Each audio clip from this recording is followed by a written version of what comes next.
اگر وہ تمہاری زندگی سے نکل جائے گا تو کیا تمہیں کوئی اور ایسا چاہنے والا نہیں ملے گا جو تمہارا ہاتھ تھام سکے؟ تمہارے پاس آج بھی اس کے علاوہ بہترین آپشنز موجود ہیں۔ میں اس کی باتوں کا مطلب بخوبی سمجھ رہی تھی اور یہ بھی جانتی تھی کہ اس نے میرے انکار سے دل برداشتہ ہو کر ابھی تک شادی نہیں کی۔ نہیں عاطف، وقار میری پہلی اور آخری محبت ہے۔ اس کے علاوہ کسی اور مرد کے بارے میں سوچ بھی نہیں سکتی۔ اسی کے ساتھ جیوں گی اور اسی کے ساتھ مروں گی۔ یہ میرا آخری فیصلہ ہے، میں نے قطعی لہجے میں جواب دیا تو وہ پریشان سا دکھائی دینے لگا۔ اچھا میں چلتا ہوں، مگر جانے سے پہلے ایک بار پھر یہی کہوں گا کہ جو بھی فیصلہ کرنا سوچ سمجھ کر کرنا۔ جذبات سے کام لینے کی بجائے ہوش سے کام لو۔ زندگی اتنی عرضہ نہیں ہے کہ اسے کسی بھی بے وفائی کی بھینٹ چڑھا دیا جائے۔ وہ خدا حافظ کہہ کر لمبے لمبے ڈگ بھرتا ہوا گھر سے باہر نکل گیا۔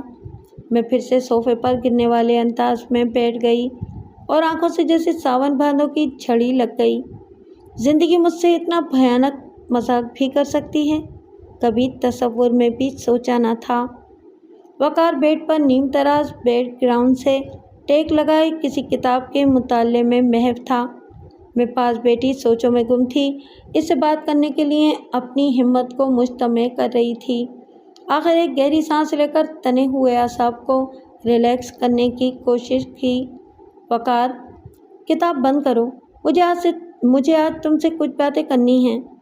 جانتا ہوں، اس نے کتاب سے نظریں اٹھائے بغیر جواب دیا تو میں چونک کر اس کی طرف دیکھنے لگی۔ کیا جانتے ہو؟ یہی کہ ہماری بیگم کو ہم سے کچھ کہنا ہے، کچھ پوچھنا ہے۔ اس نے کتاب بند کر کے سائڈ ٹیبل پر رکھی اور میری طرف دیکھنے لگا۔ اس کا چہرہ بالکل سپاٹ تھا۔ مگر تمہیں کیسے پتہ چلا کہ میں تم سے کچھ پوچھنا چاہتی ہوں؟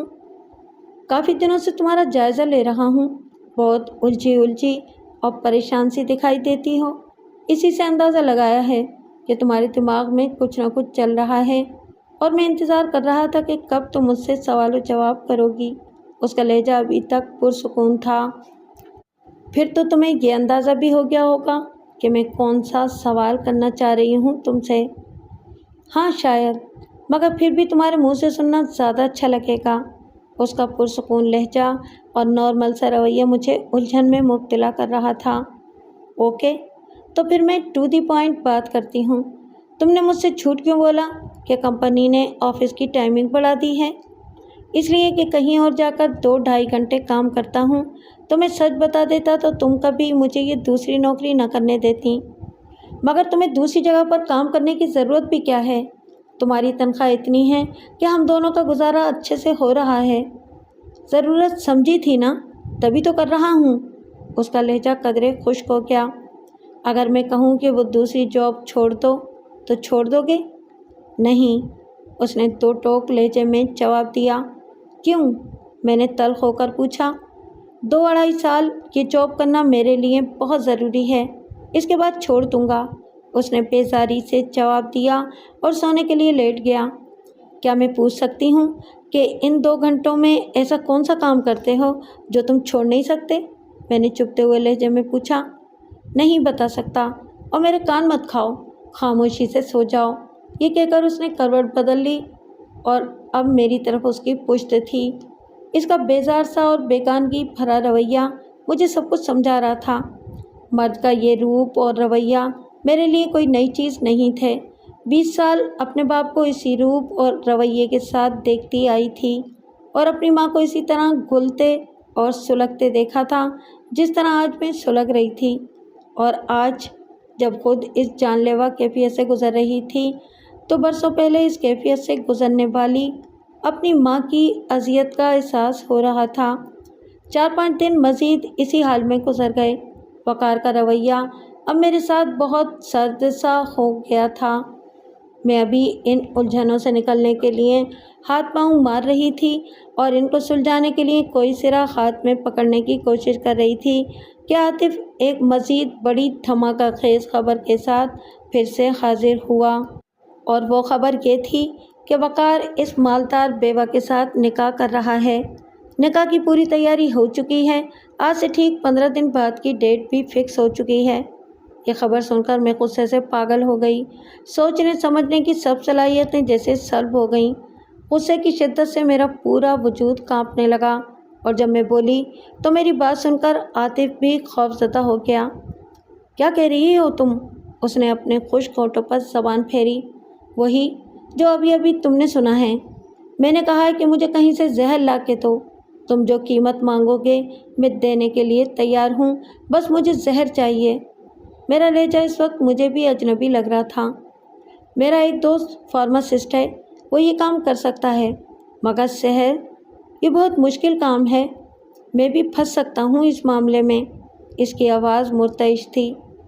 تم پر کوئی آنچ نہیں آئے گی۔ میں مرنے سے پہلے یہ بیان لکھ کر مروں گی کہ میں اپنے شوہر کو زہر دے رہی ہوں اور خود بھی زہر پی کر اپنی جان لے رہی ہوں۔ کوئی اور حل بھی تو نکالا جا سکتا ہے، اس نے احتجاج کیا۔ کسی اور حل سے تمہاری مراد اگر طلاق ہے تو میں پہلے بھی بتا چکی ہوں کہ میں طلاق نہیں لوں گی اور نہ ہی اسے کسی اور عورت کا ہونے دوں گی۔ میں اپنے دوست سے بات کر کے ہی تمہیں کوئی حتمی جواب دے سکتا ہوں۔ اس سے کیا کہو گے؟ کوئی بھی بہانہ کر دوں گا، مگر تمہیں مجھ سے ایک وعدہ کرنا ہوگا۔ اسی شرط پر میں تمہیں وہ زہر لا کے دے سکتا ہوں۔ کیسا وعدہ؟ میں ٹھٹک کر اس کی طرف دیکھنے لگی۔ تم اپنی جان نہیں لوگی، صرف وقار کی جان لوگی۔ اگر میری یہ بات منظور ہے تو پھر میں اپنے دوست سے بات کروں گا، اور اگر تمہیں یہ بات منظور نہیں ہے تو پھر سوری، میں تمہارا یہ کام نہیں کر سکتا۔ اس نے دو ٹوک لہجے میں بات کی اور جانے کے لیے کھڑا ہو گیا۔ میں خاموش بت بنی بیٹھی رہی اور اسے جاتا ہوا دیکھتی رہی۔ رات کو وقار گھر آیا تو میں نے ایک بار بھی دانستہ طور پر اس کی طرف نظر اٹھا کر نہیں دیکھا۔ مجھے اس کی شکل سے ہی نفرت محسوس ہو رہی تھی۔ میں نے اس شخص کے لیے کیا کچھ نہ کیا اور یہ اس قدر ہرجائی نکلا۔ اس نے بھی مجھے بلانا پسند نہ کیا، خاموشی سے کھانا کھایا اور سونے کے لیے لیٹ گیا۔ میری جنت کو پتہ نہیں کس کی نظر لگ گئی تھی۔ گھر کا ماحول اب بہت کشیدہ اور تناؤ بھرا تھا۔ اگلے دن وقار کے آفس جانے کے بعد میں نے عاطف کو فون کیا۔ مجھے تمہاری شرط منظور ہے عاطف، میری مطلوبہ یہ چیز مجھ تک پہنچا دو۔ میں نے ملفوف انداز میں اپنا پیغام اس کے کانوں تک پہنچایا۔ اوکے، شام کو آفس آف ہونے کے بعد آؤں گا۔ ٹھیک ہے، میں تمہارا انتظار کروں گی۔ عاطف نے کوٹ کی جیب سے وہ چھوٹے سائز کی سفید شیشی نکال کر میرے آگے رکھے ہوئے ٹیبل پر رکھی۔ میں نے لرزتے ہاتھ سے اسے اٹھایا اور آنکھوں کے سامنے لا کر اسے غور سے دیکھنے لگی۔ اس کے اندر پانی جیسا محلول تھا، بہت ہی سریع الاثر زہر ہے۔ دودھ میں یا چائے میں چند قطرے ملا کر دے دینا، تقریباً 8-10 قطرے کافی ہوں گے۔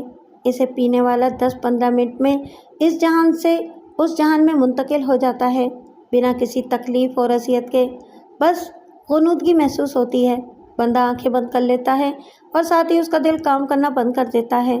اس زہر سے مرنے والے کی موت بالکل طبیعی محسوس ہوتی ہے اور مرنے کے بعد جسم کی رنگت بھی نیلے نہیں پڑتی، اس لیے کوئی بھی اسے قتل ثابت نہیں کر سکتا۔ وہ بڑے اعتماد اور اطمینان سے اس زہر کی کوالٹیز پر روشنی ڈال رہا تھا، جبکہ میرا دل کانپ رہا تھا اور دماغ میں ان گنت سوچیں ابھر کر معدوم ہوتی جا رہی تھیں۔ اوکے، میں سب سمجھ گئی، اب تم جا سکتے ہو، میں نے رکھائی سے کہا تو وہ حیرانی سے میری طرف دیکھنے لگا۔ دیکھو سحر، تم مجھ سے وعدہ کر چکی ہو کہ اپنی جان نہیں لوگی، اس نے مجھے تنبیہ کی۔ مجھے اپنا وعدہ یاد ہے، تم پریشان مت ہو، اسی کی جان لوں گی جو قصوروار ہے، میں نے پرسکون لہجے میں جواب دیا تو وہ مطمئن ہو گیا اور جانے کے لیے کھڑا ہو گیا۔ اچھا، اب میں چلتا ہوں، صرف 10 قطرے ڈالنا اور باقی محلول کو فلیش میں بہا دینا، کہیں بھی محفوظ کر کے نہیں رکھنا، اور خالی شیشے کو توڑ کے چھوٹے چھوٹے پیسز میں تبدیل کر دینا، اور اگر ہو سکے تو گھر سے باہر رکھی ہوئی باسکٹ میں پھینک دینا۔ میں نے بے دلی سے اس کی ہدایات سنی اور اسبات میں سر ہلا دیا۔ اور ہاں، زہر ملا دودھ پلانے سے پہلے کوئی بھی غیر ضروری باتیں نہ شروع کر دینا جنہیں سن کر وہ شک میں مبتلا ہو جائے۔ وہ باہر نکل گیا تو میں نے بیرونی دروازے کا بولٹ چڑھا دیا۔ اب مجھے وقار کے آنے کا انتظار تھا۔ دل بہت اسپیڈ سے دھڑک رہا تھا۔ کیا میں جو کرنے جا رہی ہوں وہ ٹھیک ہے؟ میرے ضمیر نے مجھ سے پوچھا۔ غلط ہے، یقیناً بہت غلط ہے، مگر میں نے اس شخص سے شروع دن سے یہ التجا کی تھی کہ تمہارا ہر چم، ہر غلطی سر آنکھوں پر ہوگی، مگر کبھی مجھے دھوکہ مت دینا، مجھ سے بے وفائی مت کرنا۔ تو پھر اس نے یہ جرأت کیسے کی؟ سارا دن گھر کا کوئی کام نہ کیا، اور ویسے بھی اب اس گھر کو کس نے دیکھنا تھا؟ آج مجھے ہر بات اور ہر کام بے معنی اور بے مقصد لگ رہا تھا۔ ذہن میں کئی اوٹ پٹانگ خیال آ رہے تھے۔ ہم دونوں میاں بیوی کے مرنے کے بعد پتہ نہیں یہ گھر کس کے تصرف میں جائے گا، شاید عاطف کے قبضے میں، کیونکہ میرا سب سے قریبی عزیز وہی تھا۔ سارا دن بیڈ پر لیٹی روتی رہی اور یہ سوچتی رہی کہ جب میں اپنے محبوب کو اپنے ہاتھوں سے زہر ملا دودھ پلاؤں گی تو اس کی جان نکلتے ہوئے کیسے دیکھ سکوں گی؟ میں تو اس کی ذرا سی بھی تکلیف برداشت نہیں کر پاتی تھی، تو پھر اس کی موت کی اذیت کیسے سہ پاؤں گی؟ میں نے عاطف سے وعدہ کیا تھا کہ میں صرف وقار کی جان لوں گی، اپنی جان نہیں لوں گی، مگر یہ وعدہ جھوٹا تھا۔ میں وقار کے بنا زندگی گزارنے کا تصور بھی نہیں کر سکتی تھی۔ ایک خیال اور ذہن میں آیا تو میرے رونے میں مزید شدت پیدا ہو گئی۔ مجھے یاد آیا کہ کل 30 مارچ ہے، ہماری شادی کی سالگرہ کا دن۔ ہماری شادی کو کل پورے 5 سال ہو جائیں گے اور یہی دن ہماری برسی کا دن بھی ہوگا۔ یہ سوچ کر میں پھوٹ پھوٹ کر رونے لگی۔ رات کو وقار گھر آیا تو میں منہ سر لپیٹے پڑی تھی۔ وہ مجھے اس حالت میں دیکھ کر گھبرا گیا۔ اس نے میری پیشانی پر ہاتھ رکھا جو آگ کی طرح تپ رہی تھی۔ وہ کھانا بھی باہر سے پکا پکایا لے آیا، مجھے زبردستی کھانا کھلایا اور پھر میرے لاکھ منع کرنے کے باوجود ڈاکٹر کے پاس لے گیا۔ آج مجھے وقار کے چہرے پر اپنے لیے محبت کی روشنی دکھائی دی اور شاید پچھتاوے کی پرچھائیاں بھی، مگر اب کیا فائدہ؟ میرے دل سے ہوک اٹھی۔ اس نے اپنے ہاتھوں سے مجھے دوا کھلائی اور پھر میرے پاس بیٹھ کر میرا سر دبانے لگا۔ میری آنکھوں سے آنسو بہنے لگے۔ اس نے اپنے ہاتھوں سے میری آنسو پونچھے اور پوچھا، سحر تم رو کیوں رہی ہو؟ اس کا لہجہ بہت ہی نرم اور محبت بھرا تھا۔ میں نے اس کا ہاتھ نرمی سے پرے کیا اور اٹھ کر بیک گراؤنڈ سے ٹیک لگا کر بیٹھ گئی۔ وہ میرے سامنے بیٹھا محبت پاش نگاہوں سے میری طرف دیکھ رہا تھا۔ میں آج تم سے بہت ساری باتیں کرنا چاہتی ہوں وقار، کرو گے نا مجھ سے بات؟ بات کرتے کرتے میری آواز رند گئی۔ ہاں میری جان، تم جتنی باتیں کرنا چاہو کر سکتی ہو، اگر چاہو تو آج ہم ساری رات باتیں کریں گے۔ اس نے میرا گال تھپ تھپایا، میرا دل بھر آیا اور میں اپنا چہرہ دونوں ہاتھوں میں چھپا کر پھوٹ پھوٹ کر رو دی۔ مجھے اس طرح روتا دیکھ کر وہ گھبرا گیا اور مجھے اپنے سینے سے لگا لیا۔ کیوں رو رہی ہو سحر؟ کافی دنوں سے دیکھ رہا ہوں کہ تم پریشان ہو، اپ سیٹ ہو۔ کیا چل رہا ہے تمہارے دماغ میں؟ آج کھل کر مجھے بتا دو پلیز۔ وہ مجھے اپنے ساتھ لگائے میرے کندھے کو تھپک رہا تھا اور میں رو رو کر اپنے آنسوؤں سے اس کی شرٹ بھگو رہی تھی۔ اس نے مجھے چپ کرانے کی کوشش نہیں کی۔ جب کافی دیر تک رو رو کر دل کی ساری بھڑاس نکال لی تو خود ہی اس سے الگ ہو کر بیٹھ گئی۔ وہ میرا ہاتھ پکڑ کر سہلانے لگا۔ چلو اب تو بتا دو تمہارے ساتھ کیا مسئلہ ہے؟ شاباش وقار، وقار تم یہ بات اچھی طرح جانتے ہو نا کہ میں تم سے کتنی محبت کرتی ہوں؟ میں نے بھرائی ہوئی آواز میں پوچھا۔ ہاں میں یہ بات اچھی طرح جانتا ہوں کہ تم مجھ سے بہت محبت کرتی ہو، اتنی محبت کہ شاید ہی کوئی دنیا میں کسی سے کرتا ہو۔ اس کے لہجے سے تفاخر جھلک رہا تھا۔ تو پھر تم مجھ سے بے وفائی کیسے کر سکتے ہو؟ میں یکدم بفر کر بولی تو وہ حیران رہ گیا۔ کس نے کہا کہ میں تم سے بے وفائی کر رہا ہوں؟ وہ ناقابل یقین نظروں سے میری طرف دیکھ رہا تھا۔ تم ایک مالدار بیوہ سے دوسری شادی کر رہے ہو اور وہ بھی مجھ سے چوری چھپے، کیوں؟ آخر کیوں؟ اوہ مائی گاڈ، تم سے یہ سب کس نے کہا؟ وقار نے دونوں ہاتھوں سے اپنا سر پکڑ لیا۔ اس بات کو چھوڑو کہ مجھے یہ باتیں کہاں سے معلوم ہوئیں۔ مجھے اس بات کا پکا ثبوت ملا ہے کہ تم اس بیوہ عورت سے نکاح کر رہے ہو اور نکاح کے لیے دن بھی فکس کر لیا ہے، اور شام کو 5 بجے دفتر سے نکل کر تم سیدھا اس بیوہ عورت کے پاس جاتے رہے ہو، 2-2.5 گھنٹے اس کے پاس وقت گزار کر گھر آتے رہے ہو، اور مجھے تم نے یہ بتایا کہ میرا آفس ٹائم پڑ گیا ہے۔ کہہ دو کہ یہ سب جھوٹ ہے۔ وقار کے چہرے کی رنگت زرد پڑ چکی تھی۔ وہ پھٹی پھٹی نگاہوں سے حماقت چہرے پر سجائے میری طرف یوں دیکھ رہا تھا جیسے میرے سر پر سینگ نکل آئے ہوں یا میں نے اچانک کسی بھیانک چڑیل کا روپ ڈھال لیا ہو۔ چند لمحوں تک میں اس کی طرف دیکھتی رہی، اس کے بولنے کا انتظار کرتی رہی، مگر وہ خاموش بیٹھا رہا۔ اس کے پاس جیسے بات کرنے کے لیے الفاظ ختم ہو چکے تھے۔ میں پھر خدا کر بولی، اب بولتی کیوں بند ہو گئی؟ بولو، جواب دو۔ تم کیا سمجھتے تھے میں گھر کی چار دیواری میں رہنے والی ایک سیدھی سادی عورت ہوں جس کی آنکھوں پر تم نے اپنی محبت کی پٹی باندھ کر اسے اندھا کر رکھا ہے؟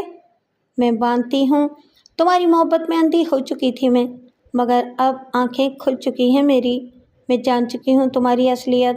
اب میرے سامنے شرمندہ ہونے کا ڈرامہ مت کرنا، اپنے منہ سے اپنا اقبال جرم بیان کرو۔ میں تمہارے منہ سے تمہاری بے وفائی کی کہانی سننا چاہتی ہوں۔ میری زبان جیسے زہر اگل رہی تھی اور وہ خاموشی سے سر جھکائے میرے سامنے بیٹھا رہا، سب کچھ سنتا رہا، اور پھر جب میں بول بول کے تھک گئی تو اس نے آنکھیں اٹھا کر میری طرف دیکھا۔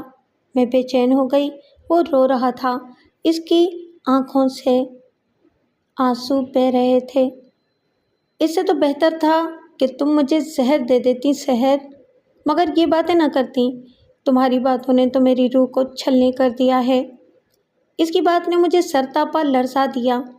اسے کیا پتا تھا کہ میں یہ بندوبست پہلے ہی کر چکی ہوں، زہر دینے والا۔ میں ساری بات کی حقیقت کھول کر تمہارے سامنے رکھتا ہوں، اس کے بعد تمہارا ہر فیصلہ سر آنکھوں پر ہوگا۔ وہ تھوڑی دیر کے لیے خاموش ہوا اور پھر بولنے لگا، تمہیں یاد ہے سحر، کچھ عرصہ پہلے میں غبن کے کیس میں پکڑا گیا تھا تو تم نے اپنا زیور بیچ کر مجھے چھڑایا تھا۔ باقی زیور سے رقم پوری نہیں ہو رہی تھی، تب تم نے سونے کی وہ 4 چوڑیاں اپنی کلائی سے اتار کر 5 لاکھ کی رقم پوری کی تھی۔ میں رہا ہو کر گھر آ گیا، مگر تمہاری سونی کلائیاں مجھے احساس جرم میں مبتلا کر دیتی تھیں۔ تب میں نے دل میں تہیہ کر لیا کہ اگر باقی کا زیور تمہیں نہ بھی بنوا کر دیا، مگر یہ سونے کی چوڑیاں ضرور بنوا کر دوں گا۔ دن رات اسی سوچ بچار میں گزرنے لگے۔ پھر 2 ماہ پہلے میرے دفتر کے کولیگز نے ایک گرینٹ کمیٹی ڈالی 3 لاکھ روپے کی، جس کے لیے ہر ممبر کو 20,000 ماہانہ دینا پڑتے۔ میں نے بھی وہ کمیٹی ڈال لی تاکہ 3 لاکھ روپے حاصل کر کے تمہاری چوڑیاں بنوا سکوں، اور شادی کی 5ویں سالگرہ کے موقع پر جب یہ چوڑیاں اپنے ہاتھوں سے تمہارے ہاتھ میں پہناؤں تو تمہارا خوشی اور مسرت سے چمکتا ہوا چہرہ دیکھ سکوں۔ 5 سے 7:30 بجے یہ 2-2.5 گھنٹے میں اس مالدار بیوہ کے گھر جاتا تھا اس کے بچوں کو ٹیوشن پڑھانے کے لیے۔ ان 2 گھنٹوں کی محنت کے بدلے وہ مجھے 15,000 روپیہ ماہانہ دیتی تھی، جس میں 5,000 روپے اپنی تنخواہ سے ملا کر 20,000 پورے کر کے کمیٹی والوں کو دے دیتا تھا، اور میں نے ان سے منت سماجت کر کے دوسری کمیٹی بھی حاصل کر لی۔ آج ہی جیولر کے پاس گیا اور تمہارے لیے سونے کی 4 چوڑیاں بھی بنوا لایا۔ آج میں خوش خوش گھر آیا تھا کیونکہ آج میرے سر سے ایک بڑا بوجھ ہٹ گیا تھا۔ میرا خواب شرمندہ تعبیر ہونے جا رہا تھا۔ میں نے یہ چوڑیاں الماری میں بحفاظت رکھ دیں تاکہ کل شادی کی سالگرہ کے موقع پر تمہیں یہ تحفہ پیش کر سکوں، مگر تم نے اپنی جلد باز طبیعت کی وجہ سے سب کچھ تلپٹ کر دیا۔ تم نے شک کی بنیاد پر پوری ایک عمارت کھڑی کر دی۔ وہ اب باقاعدہ ہچکیاں لے کر رونے لگا اور میرے جسم میں سے جیسے خون کا ایک ایک قطرہ کسی نے نچوڑ لیا ہو۔ یہ کیسے ہو سکتا ہے بھلا؟ اتنی بڑی غلط فہمی مجھے کیسے ہو سکتی ہے؟ میں زیر لب بڑبڑائی۔ جب میں نے پوچھا تھا کہ تم 2 گھنٹے کہاں گزارتے ہو، تب تم نے مجھے سیدھی طرح کیوں نہ بتا دیا؟ اس لیے نہ بتایا کہ تمہیں سن کر تکلیف ہوگی۔ تم مجھے اتنی محنت کرنے اور جان مارنے کی اجازت کبھی نہ دیتی، اور اگر تمہیں سب کچھ سچ سچ بتا دیتا تو میرے سرپرائز کا کیا ہوتا؟ اس نے کچھ اس بھول پن سے جواب دیا کہ مجھے اس پر بے تحاشا پیار آیا۔ میرا دل چاہا کہ اس سے لپٹ جاؤں، اس کے قدموں میں بیٹھ کر اس سے معافی مانگ لوں، مگر پھر ایک خیال کوندے کی طرح میرے ذہن میں لپکا۔ میرا لہجہ پھر سے سخت ہو گیا۔ اور 14 فروری والے دن تمہارے کوٹ پر لپسٹک کا جو نشان لگا تھا اور کسی عورت کے لمبے لمبے بال بھی چپکے ہوئے تھے، اس کی کیا وضاحت دو گے؟ میری بات سن کر وہ حیران نظروں سے میری طرف دیکھنے لگا اور پھر سوچ میں پڑ گیا۔ 14 فروری، اس نے زیر لب دہرایا۔ چند لمحے سوچنے کے بعد اس کا چہرہ کھل اٹھا۔ اوہ ہاں، یاد آیا، 14 فروری کو ویلنٹائن ڈے تھا۔ اس دن دوپہر 1 سے 3 بجے کے درمیان عاطف میرا کوٹ مانگ کر لے گیا تھا۔ وہ کہہ رہا تھا کہ اپنی گرل فرینڈ سے ملنے جا رہا ہوں، آپ کا کوٹ بہت اچھا لگ رہا ہے، تھوڑی دیر کے لیے مجھے دے دیں۔ میں نے ہنستے ہوئے کوٹ اتارا اور اسے دے دیا تھا۔ اس نے جب واپس کیا تو میں نے جلدی میں پہن لیا، یہ غور ہی نہیں کیا کہ اس پر لپسٹک کا نشان لگا ہوا ہے یا کوئی بال وغیرہ چپکے ہوئے ہیں۔ اس کی وضاحت سن کر میں جیسے زمین میں گڑ گئی۔ اب پورا گیم میری سمجھ میں آ چکا تھا۔ میں نے اپنا سر دونوں ہاتھوں میں تھام لیا۔ اوہ مائی گاڈ، اس کمینے عاطف نے مجھے برباد کرنے میں کوئی کسر نہیں چھوڑی تھی۔ یہ تو میری قسمت اچھی تھی کہ عین وقت پر ساری کہانی کھل کر سامنے آ گئی اور میری آنکھیں کھل گئیں۔ دل چاہ رہا تھا کہ زہر کی جو شیشی اس خبیث نے مجھے لا کر دی تھی وہ پوری کی پوری اس کے حلق میں انڈیل دوں یا پھر اپنے حلق میں انڈیل لوں۔ میں اپنے دیوتا جیسے شوہر پر اتنے گھناؤنے الزام لگاتی رہی اور اس حد تک اس سے بدگمان ہو گئی کہ اس کی جان لینے کے در پہ ہو گئی، اور وہ بیچارہ دن رات محنت مشقت کر کے میرے لیے سونے کی چوڑیاں بنواتا رہا، شادی کی سالگرہ کے لیے ایک گرینڈ سرپرائز تیار کرتا رہا، اور میں شادی کی سالگرہ پر اس کی موت کی تیاری کرتی رہی۔ تو پھر میری زندگی پر اس وقت مجھے اپنی ذات سے بے انتہا نفرت محسوس ہو رہی تھی۔ میں وقار کے سامنے خود کو بہت کمتر اور گھٹیا ترین عورت محسوس کر رہی تھی۔ وقار اٹھا اور کمرے میں رکھی ہوئی الماری کھولی، اس میں سے ایک مخملی چوکور ڈبہ لیے میرے پاس آ بیٹھا۔ اس نے ڈبہ کھولا، اس میں 4 سونے کی چوڑیاں جگمگا رہی تھیں۔ ڈبہ کھول کر وہ فخری انداز میں میری طرف دیکھنے لگا۔ اس کے ہونٹوں پر ایک دلکش مسکراہٹ تھی۔ پھر اس نے ایک چوڑی نکالی، میرا ہاتھ پکڑا اور اس پر چڑھانے لگا۔ میں نے اپنا ہاتھ کھینچ لیا اور پھوٹ پھوٹ کر رو دی، پھر بیڈ سے نیچے اتری اور اس کے قدموں میں بیٹھ گئی۔ مجھے معاف کر دو وقار، مجھے معاف کر دو۔ میں جانتی ہوں میں معاف کیے جانے کے قابل نہیں ہوں کیونکہ میرا گناہ بہت بڑا ہے، مگر پھر بھی مجھے یقین ہے کہ تم جیسا فرشتہ مجھے ضرور معاف کر دے گا۔ میں اس کے پیروں پر اپنا چہرہ رگڑ رہی تھی۔ وہ بدک کر کھڑا ہو گیا۔ اس نے میرے بازوؤں پر دونوں ہاتھ رکھے اور مجھے اوپر اٹھا لیا۔ کیا کر رہی ہو سحر؟ آج کتنی اذیت دو گی مجھے؟ پاگل ہو گئی ہو کیا؟ وہ چھنچھلا کر بولا تو میں اس کے سینے سے لگ گئی۔ ہاں میں پاگل ہوں اور بہت بے وقوف بھی، جانتا ہوں۔ وہ ہنسا اور مجھے اپنے ساتھ لگا لیا۔ اسی پاگل پن اور بے وقوفی پر تو میں مر مٹا تھا۔ تو کیا تم نے مجھے معاف کر دیا وقار؟ میں نے اس کے چہرے پر ہاتھ رکھتے ہوئے کہا۔ ہاں میں نے تمہیں معاف کر دیا اور تم بھی مجھے معاف کر دو۔ میں نے سرپرائز دینے کے چکر میں انجانے میں تم سے بہت بڑی زیادتی کر ڈالی۔ تم شک کی آگ میں جھلستی رہیں اور میں اپنی دنیا میں بے خبر اور مگن رہا۔ شک اور بدگمانی کے بادل چھٹ گئے، یقین اور اعتماد کا سورج طلوع ہوا تو محبت کی کرنوں سے ہم دونوں نہا گئے۔ وقار نے مجھے اپنے ہاتھوں سے وہ چوڑیاں پہنائیں۔ اگلے دن آفس روانہ ہونے سے پہلے اس نے میری پیشانی پر پیار کیا اور کہا کہ آج شام کو تیار رہنا، آفس سے سیدھا گھر آؤں گا، کسی اچھے سے ریسٹورینٹ میں کینڈل لائٹ ڈنر کریں گے اور پھر گھر آ کر کیک کاٹیں گے۔ میں نے مسکراتے ہوئے اس بات میں سر ہلا دیا۔ Good girl. اس نے میرا گال تھپ تھپایا اور گھر سے نکل گیا۔ وقار کو رخصت کرنے کے بعد سب سے پہلا کام وہ زہر والی شیشی کو فلیش میں بہانے کا کیا۔ شیشی کو خالی کر کے اسے پانی سے اچھی طرح صاف کر کے ڈسٹ بن میں پھینک دیا۔ مجھے اب عاطف کی کال کا انتظار تھا۔ جانتی تھی کہ وقار کو زندہ سلامت دیکھ کر سب سے پہلا کام مجھے کال کرنے کا ہی کرے گا، اور پھر وہی ہوا۔ وقار کے آفس پہنچتے ہی عاطف کی کال آ گئی۔ ہیلو سحر، ایسا کیا ہوا تھا کہ تم نے اپنے پلان پر عمل نہیں کیا؟ وہ ابھی ابھی میرے پاس سے گزر کر اپنے سیکشن کی طرف گیا ہے۔ اس کی آواز سن کر میرے تن بدن میں آگ لگ گئی۔ میں نے خود کو کنٹرول کیا اور جواب دیا، ہاں میں نے اس پلان پر عمل نہیں کیا بلکہ اپنے ذہن میں ایک نیا پلان سوچ لیا ہے۔ کیا؟ اس نے بےتابی سے پوچھا۔ فون پر نہیں بتا سکتی۔